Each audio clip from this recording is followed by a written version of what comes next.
오늘 우리에게 주시는 하나님 말씀은 신약성경 285쪽 고린도전서 16장 15절에서 18절까지 말씀입니다. 신약성경 고린도전서 16장 15절에서 18절까지 말씀입니다.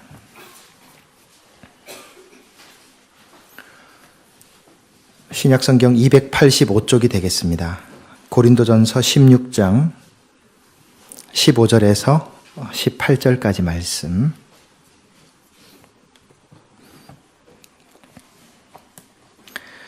우리 한 목소리로 함께 읽도록 하겠습니다. 고린도전서 16장 15절에서 18절입니다. 함께 읽겠습니다. 형제들아, 스데바나의 집은 곧 아가야의 첫 열매요 또 성도 섬기기로 작정한 줄을 너희가 아는지라. 내가 너희를 권하노니 이 같은 사람들과 또 함께 일하며 수고하는 모든 사람에게 순종하라. 내가 스데바나와 브드나도와 아가이고와 온 것을 기뻐하노니 그들의 너희의 부족한 것을 채웠음이라. 그들이 나와 너희 마음을 시원하게 하였으니 그러므로 너희는 이런 사람들을 알아주라. 아멘. 사람을 대하다 보면 인간관계에서 여러 종류의 사람들을 만나게 되죠. 어떤 사람들은 만나면 편안하고 부담이 없어서 더 많은 이야기를 하게 되는 사람이 있는가 하면 어떤 사람은 부담스러워서 가급적이면 말을 안 하게 되는 사람도 있습니다. 당연히 어느 쪽이 더 편안한 사람일까요? 부담 없는 사람이 편안한 사람입니다. 부담 없이 대해주는 사람과는 편안하게 모든 이야기를 할 수 있지만 부담이 되는 사람에게는 무슨 얘기를 할 수가 없어요. 가정도 마찬가지라고 생각을 합니다. 가정에 관한 말씀이 많이 있지만 특별히 구약성경 잠언 17장 11절에 보면 이런 말씀이 나옵니다. 17장 1절이죠. 마른 떡 한 조각이 있고 화목한 것이 육선이 그 집에 가득하고 다투는 것보다 낫다. 육선이라는 것은 뭘 말하냐면 고기 반찬을 말합니다. 마른 떡 하나를 놓고도 화목한 것이 고기 반찬이 많은 넉넉한 집보다 낫다는 의미입니다. 가정도 그렇고 사람도 그렇고요. 분위기가 참 중요합니다. 그 어떤 것보다 가정은 화목이 중요하다는 거죠. 얼마 전 연구 조사한 것을 보니까 집안의 부부간이 부모들이 많이 싸우는 집의 아이들의 뇌 구조가요 아주 엉망으로 나왔습니다. 굉장히 불안정하고요. 감정 조절이 잘 안 되고요. 그런 뇌 구조가 아주 엉망이라는 연구 조사가 나온 걸 봤습니다. 분위기가 참 중요한 거죠. 여러분 가정의 분위기는 어떠세요? 전쟁터 같은 분위기입니까? 아니면 장례식장 같이 차분히 가라앉은 분위기인가요? 아니면 잔치집 같은 분위기입니까? 제일 좋은 건 놀이동산 같은 분위기면 제일 좋겠습니다. 그러면 참 좋을 것 같아요. 오늘 말씀해 보니까 사도 바울이 한 가정을 칭찬하는 장면이 나옵니다. 사도 바울이 드물게 한 집안 전체를 지칭하면서 칭찬하는 장면의 말씀이 오늘 본문 말씀입니다. 방금 읽은 대로 스데바나라고 하는 집안의 이야기입니다. 도대체 위대한 대사도 바울이 무엇 때문에 이렇게 스데바나라고 하는 이 집안을 칭찬했을까? 이렇게 자랑을 했을까? 우리가 한번 생각해 봤으면 좋겠습니다. 특별히 오늘은 설 명절 전날입니다. 설 명절이 되면 가족 친지들이 한자리에 모이게 되지요. 항상 모이면 반갑고 기쁘면 좋겠지만 사실은 그렇지 못한 경우도 얼마나 많습니까? 갈등이 있고요. 긴장이 되고요. 그리고 부담스러울 때가 있지요. 그러나 믿음의 가정은 어떠해야 하는가? 이 사도 바울이 칭찬한 이 믿음의 집안을 통해서 우리가 어떤 가족이 되고 어떤 집안이 되어야 하는가? 그것을 말씀을 통해서 한번 살펴봤으면 좋겠습니다. 첫 번째로 우리가 어떤 가정이 되어야 하는가? 믿음의 집안이 되어야 한다라고 말씀합니다. 본문 15절의 말씀을 보십시오. 15절에 보시면 스데바나와 그 집이라는 표현이 나오죠. 사도 바울이 의도적으로 그렇게 표현한 겁니다. 스데바나라는 사람이 가장이고요. 그리고 그 집 이렇게 표현합니다. 그리고 그 집에 대해서 뭐라고 말하죠? 복음의 첫 열매. 처음으로 예수 믿게 된 집안. 그 집이 스데바나와 그 집입니다. 지역은 어디입니까? 지역은요, 아가야라고 하는 곳인데 지금의 사우디아라비아 있죠? 지금의 사우디아라비아에서 북쪽에 위치한 아프리카 대륙 소말리아 쪽입니다. 몇 년 전에 여러분 아마 기억하시죠? 그 석해균 선장 사건, 피랍되었던 바로 거기입니다. 그 아덴만 지역이 바로 이 아가야 지역입니다. 우리도 이제 그 사건 때문에 널리 알려지게 되었죠.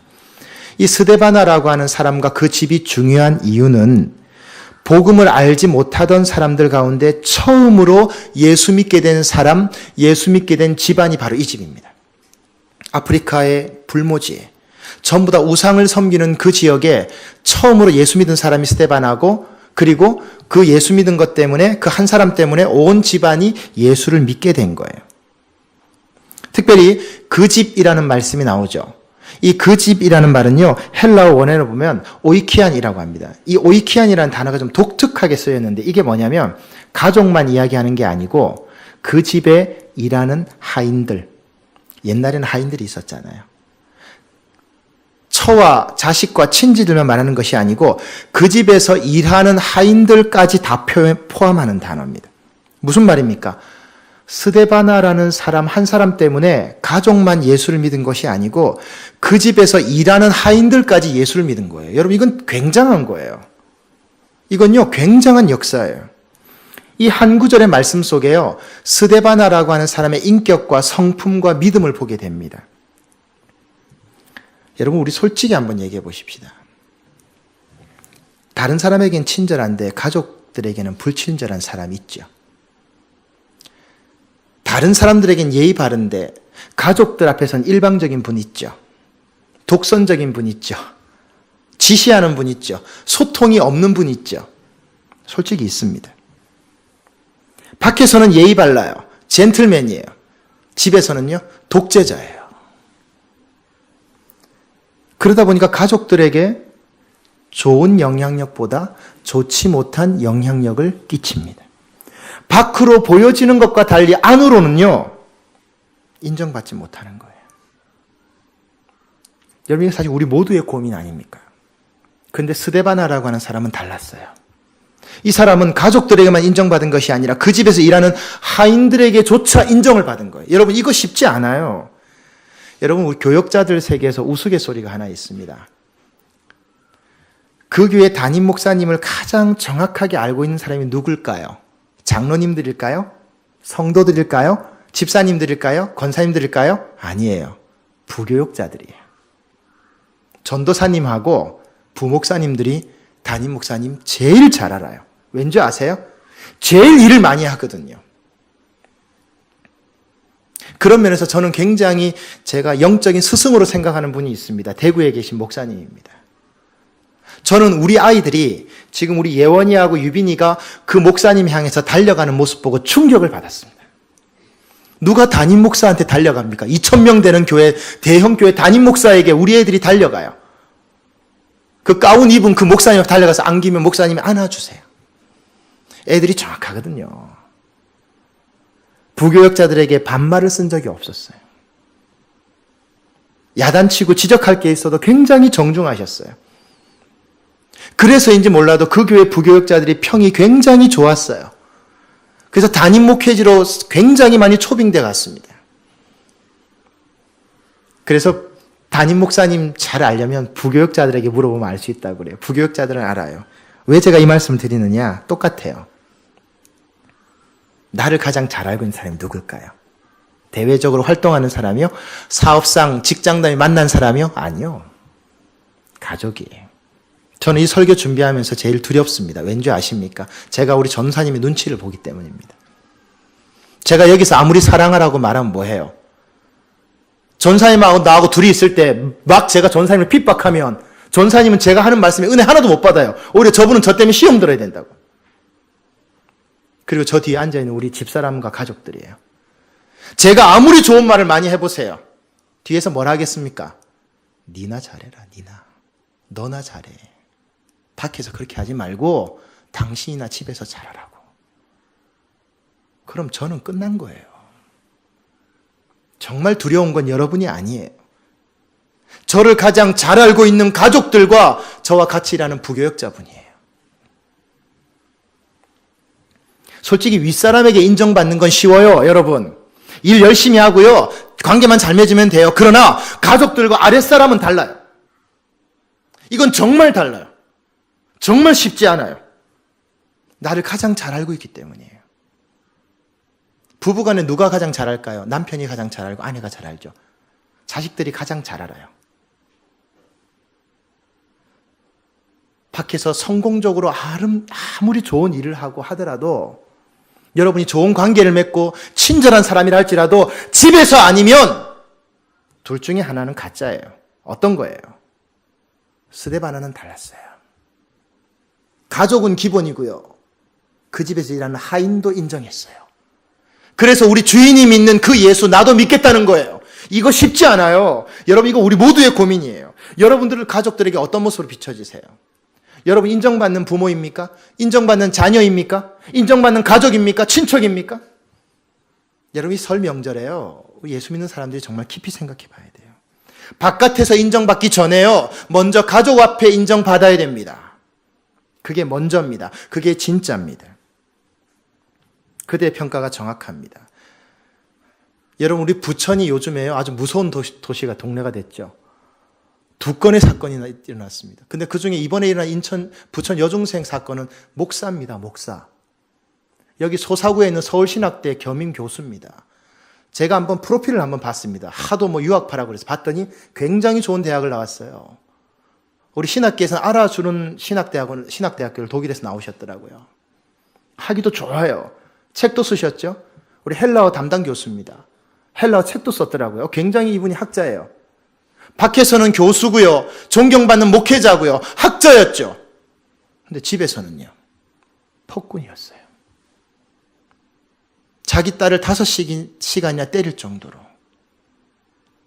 아들도 제대로 하지 못하고 일방통행이죠.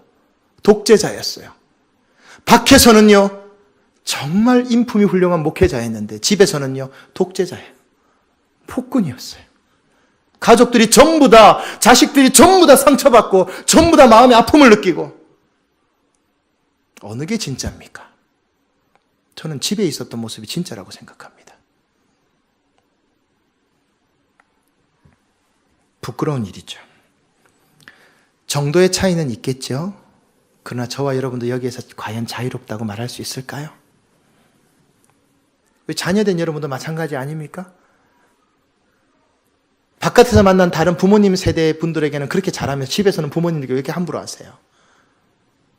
그리고 부모님도 마찬가지 아닙니까? 자식 또래 되는 세상에서 만난 사람들에게는 친절하면서 왜 집에서는 내 자식에게는 그렇게 함부로 해야 됩니까? 여러분 자식이 아닙니다.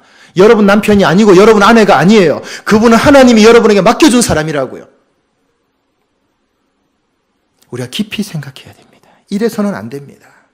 이렇게 해서는 안 돼요. 스데바나처럼 가족뿐만이 아니고요. 같이 일하는 사람들에게조차 인정받을 수 있는 예수 믿고 싶어하는 마음이 들 정도의 모습을 지녀야 합니다. 그게 어떻게 보면 우리의 짐이 될 수도 있지만 그런 감동을 줄 수 있는 사람이 되어야 하는 거죠. 또 한 가지 있습니다. 그것은 바로 섬기는 집안입니다. 섬기는 가정입니다. 15절의 중간 말씀을 보십시오. 섬기기로 작정했다라는 말씀이 나오죠. 사도 바울이 이 가정을요 칭찬할 수밖에 없는 이유 중에 하나가 바로 이 부분이에요. 섬기기로 작정했다라는 말은 뭘 말하냐면 스스로 준비시켰다는 뜻이에요. 이게 무슨 말이죠? 누가 시켜서가 아니라 억지로가 아니라 강요에 의해서가 아니라 지시에 의해서가 아니라 내 스스로가 해야 될 일이기 때문에 자발적으로 섬겼다는 겁니다. 그래서 이 다른 기록에 보면 스데바나 집안이 아프리카 이 소말리아 지역 쪽의 최초의 가정 예배당으로 드려졌습니다. 그리고 이 스데바나 집안을 통해서 구제와 섬김의 사역이 굉장히 많이 나갔다는 기록이 나옵니다. 사도 바울은 이런 스데바나의 가정을 자랑하고 칭찬할 수밖에 없었죠. 왜냐하면 사도 바울이 하라고 안 했거든요. 시키지 않았어요. 자발적으로 한 거예요. 자발적으로. 하나님 어떤 사람 축복하십니까? 지시받아서 움직이는 것보다 알아서 하는 게 중요합니다. 특별히 알아서 섬기기로 작정한 거예요. 여러분, 바깥 사람을 섬기는데 이런 분위기라면 가족들 간에도 섬기지 않았겠습니까? 이 나누고 섬기는 것이 중요한 이유는요, 이것이 바로 축복의 도구고 통로이기 때문입니다. 요즘에 트로트가 대세라고 하더군요. 개인적으로 트로트 썩 좋아하진 않은데 요 근래에 트로트가 좀 좋아지는 느낌이 있습니다. 저에게. 집사람에게 비난을 많이 받습니다. 제가 요즘에 들을 게 없어서 트로트를 듣느냐 그러는데 제가 반박하죠. 당신 트로트의 가사를 봤나? 그 가사는 인생사를 말해주는 거야. 요즘 같은 아이돌 그룹의 젊은 노래하고는 달라. 언제 시작되고 언제 끝나는지도 모르잖아, 그 노래는. 근데 이 트로트 가사를 제가 보다가요, 오송근 씨라고 하는 그 분이 부른 노래 있을 때 잘해라는 곡이 있더라고요. 이분 제가 궁금해서 봤더니 작년에 돌아가신 그 김자옥 권사님이죠. 이분 남편이더군요. 예. 역시 그 세계도 무궁무진하다는 걸 제가 알았습니다. 이분이 우리 김자옥 권사님, 이 김자옥 권사님 믿음이 얼마나 좋으셨습니까? 그죠? 마지막 순간까지 기도하다 가신 걸로 제가 들었는데, 우리 남편이시더라고요. 이분이 부른 노래 중에 그 있을 때 잘해라는 곡이 있더라고요. 여러분 아십니까? 예, 거기 가사를 제가 좀 봤더니 이렇게 돼 있어요. 있을 때 잘해, 후회하지 말고. 있을 때 잘해, 흔들리지 말고. 가까이 있을 때 붙잡지 그랬어. 있을 때 잘해, 그러니까 잘해. 제가 이 가사를 보다가 하나 생각한 게 있습니다. 이 가사가요, 전부 명령어예요. 부탁하는 게 아니고 전부 명령어로 돼 있더라고요. 있을 때 잘해라. 내가 있을 때 잘해. 가까이 있을 때 붙잡고, 그러니까 잘하라고. 흔들리지 말고. 근데 전부 명령어예요. 이 가사대로 하면요, 불행해져요. 제가 그 생각을 잠깐 했어요. 노래는 좋더라고요. 근데 가사대로 가면 불행합니다. 내가 행복하기 위해서 상대방 보고 강요하는 거예요. 잘하라고. 나를 섬기라고. 내 말대로 따르라고. 그럼 그게 편할까요? 그 사람이 행복할까요? 마음에서 우러나는 게 아니고 시켜서 해야 돼요. 따를 수밖에 없어요. 그럼 그게 과연 행복하냐고요? 마음에 감동됨이 없이 하는 것이 어떻게 행복해요? 행복하지 않죠. 불행한 거죠. 근데 세상 사람들은 이렇게 말해요. 잘하라고. 나를 섬기라고. 내 말 잘 들으라고. 근데 그리스도인은 반대예요. 그렇게 하면 안 돼요. 그렇게 말하기 전에 힘들지만, 속상하지만, 어렵지만 잘 하겠습니다.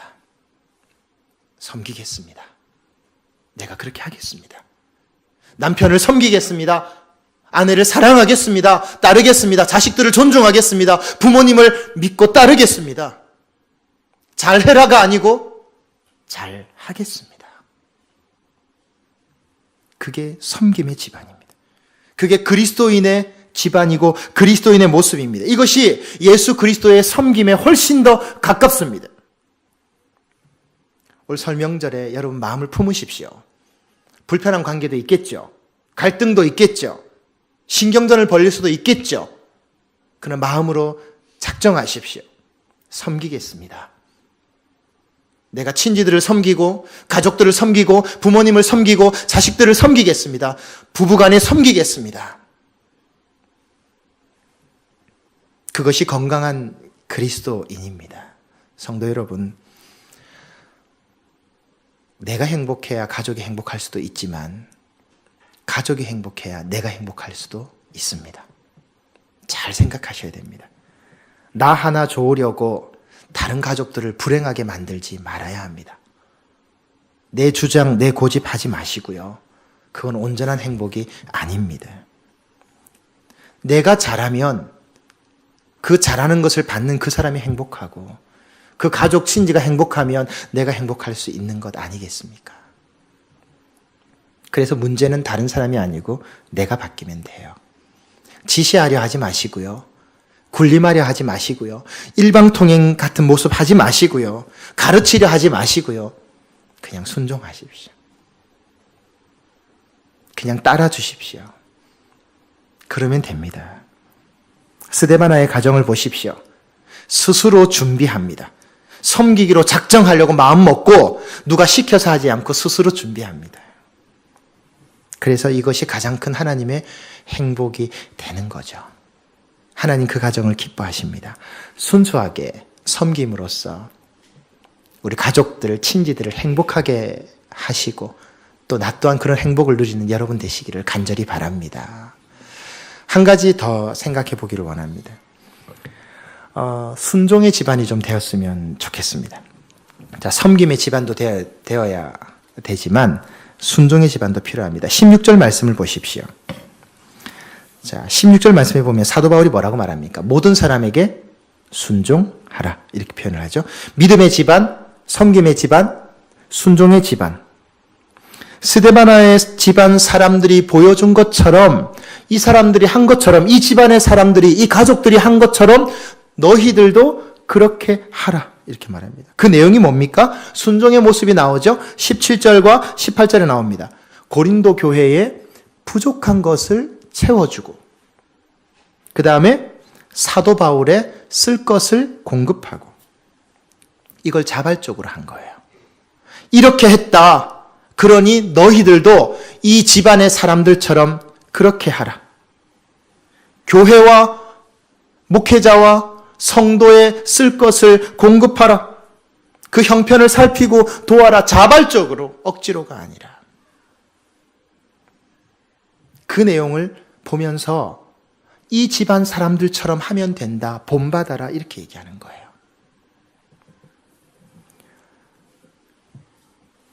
중요한 사실은요, 이 순종이라고 하는 것이 오늘 말씀에 보면 하나님에게만 순종하는 것이 아니라 사람 앞에서도 순종하는 거예요. 가끔 극단적이고 광적이고 맹신적인 신앙을 가진 분들에게 나타나는 게 있어요. 하나님 앞에만 잘하면 사람은 어떻게 되든 상관없다라고 하는 거예요. 근데 틀렸어요. 그렇지 않아요. 하나님을 정말 사랑하는 사람은 사람을 사랑할 수 있어요. 하나님 앞에 순종하는 사람은 사람 앞에도 순종할 수 있습니다. 일방적이고 극단적인 신앙은 잘못된 거예요. 하나님 앞에 정말 순종할 줄 아는 사람은 사람 앞에도 순종할 줄 아는 성숙한 사람입니다. 이 순종은요, 저절로 되지 않아요. 나이가 많다고 되는 것도 아니에요. 은혜 받은 사람이 훈련을 통해서만 가능한 겁니다. 여러분, 믿음의 조상 아브라함 아시죠? 아브라함의 생애를 여러분 기억하십니까? 아브라함이 하나님의 명령을 따라서 그 집을 떠나올 때 그 조카를 데리고 나왔죠. 왜 데리고 나왔는지 아세요? 이유가 있어요. 자신의 후계자로 생각했기 때문이에요. 왜냐하면 부인이 아이를 못 놓는다는 걸 알고 있었기 때문이에요. 부인인 사라는 아이를 낳을 수 없어요. 그래서 아브라함은 나올 때 자신의 후손을 대를 잇기 위해서 조카 롯을 데리고 나왔어요. 그런데 여러분 어떻게 됐어요? 갈등이 일어나서 조카 롯이 떠났죠. 그 다음에 사도 바울이 아브라함이 어떻게 했어요? 종들 가운데 엘리에셀이라고 하는 신실한 종 한 사람을 후계자로 생각했었죠. 그러니까 아브라함이 자기 생각으로 다 한 거예요. 자기 대를 잇기 위해서 조카 데려갔다가 조카 갈등 벌어져서 떠나버렸고요. 자기가 데리는 종들 가운데 신실한 엘리에셀이라는 종을 세웠다가 그 가정 가운데 어떻게 됩니까? 첩을 들였죠. 그래서 본부인 놔두고 하갈이란 첩을 들였는데 그 여인이 임신해서 낳은 아들이 누구입니까? 이스마엘 아닙니까? 그러니까 본부인의 아들이 아니까 서자죠. 그래서 아브라함은 이제 대를 이을 수 있을 것이다라고 생각했는데 천만의 말씀이죠. 이것 때문에 가족 간에 분란이 일어나죠. 가족 간에 피 튀기는 신경전과 갈등이 벌어지면서 집안이 엉망진창이 됩니다. 성경에 보면 나오지 않습니까? 형인 이스마엘, 그리고 그 부인 하갈, 본부인 사라, 얼마나 갈등합니까? 그러다가 100세가 되었을 때 본부인을 통해서 정통성을 지닌 아들 이삭이 태어납니다. 이삭이 태어나고 난 다음에도요, 이복 형제 간에 형이 동생을 괴롭히는 일이 벌어지죠. 첩이 본부인을 갈시하기 시작하죠. 집안이 정말 엉망진창이 됩니다. 아브라함이 이것 때문에 얼마나 속 썩었는지 몰라요. 한 사람의 가족사를 말씀드리고자 하는 게 아니에요. 이 부분에 말씀을 드리는 것은 이 모습을 보면서 진짜 순종이 무언가, 순수한 순종이 무언가를 생각하게 되는 거예요. 여러분, 우리가 아브라함 같은 모습이 많아요. 하나님 믿는다고 하지만요, 내 힘과 능력으로 무언가를 하려고 해요. 내 힘의 범위 안에서, 내가 생각한 범위 안에서 하려고 그래요. 근데 과연 그렇게 됩니까? 내가 계획한 대로 될 수도 있지만 안 되는 경우도 얼마나 많아요. 계획이 틀어지고요, 갈등이 일어나고요, 문제가 일어나고요, 아브라함처럼 가족 간의 관계가 엉망이 되고요. 그러면서 정말로 서로 얼굴을 붉히는 그런 관계가 될 때가 얼마나 많습니까? 시행착오를 거치는 거죠. 근데 여러분, 아브라함이 믿음의 조상이잖아요. 하나님이 왜 100세 될 때까지 개입 한 번도 안 하셨어요? 그냥 놔뒀다고요. 왜 안 하셨을까요? 아니, 이런 문제 안 생기게 그냥 초반에 바로 본부인 통해서 이삭 허락하면 문제 없잖아요. 조카의 갈등, 종의 갈등, 그리고 첩의 갈등, 본부인과의 갈등, 자식과의 갈등 다 할 때까지 하나님 가만히 보고 계셨습니다. 100살이 될 때까지. 왜 그렇게 하셨을까요? 아브라함이 힘이 빠질 때까지, 아브라함이 처절하게 깨달을 때까지, 이렇게 해서 안 되는구나, 이렇게 해서는 아무것도 할 수 없구나 깨닫는 순간까지, 본인 스스로 깨달을 때까지 놔둔 거예요. 지켜보고 계신 거예요. 그게 100년이 지난 거예요. 100세의 아들 주셨으니까. 그렇게 여러 차례의 시행착오와 갈등과 아픔과 어려움을 겪고 난 다음에 아들을 주심으로 그 뒤에 수습을 하나님이 하십니다. 여러분 기억하시지 않습니까? 그 첩을 통해 난 아들 이스마엘도 하나님이 돌봐주신다 약속하셨죠. 하나님이 수습하셨어요, 나중에. 그리고 이삭은요, 이삭대로 그 계보를 잇게 해서 그 계보를 통해 예수 그리스도가 나오게 하셨죠. 진정한 순종은요, 내가 아무런 힘이 없고 능력이 없고 방법이 없다 하나님 앞에서요, 그것을 진정으로 깨달을 때부터 시작됩니다.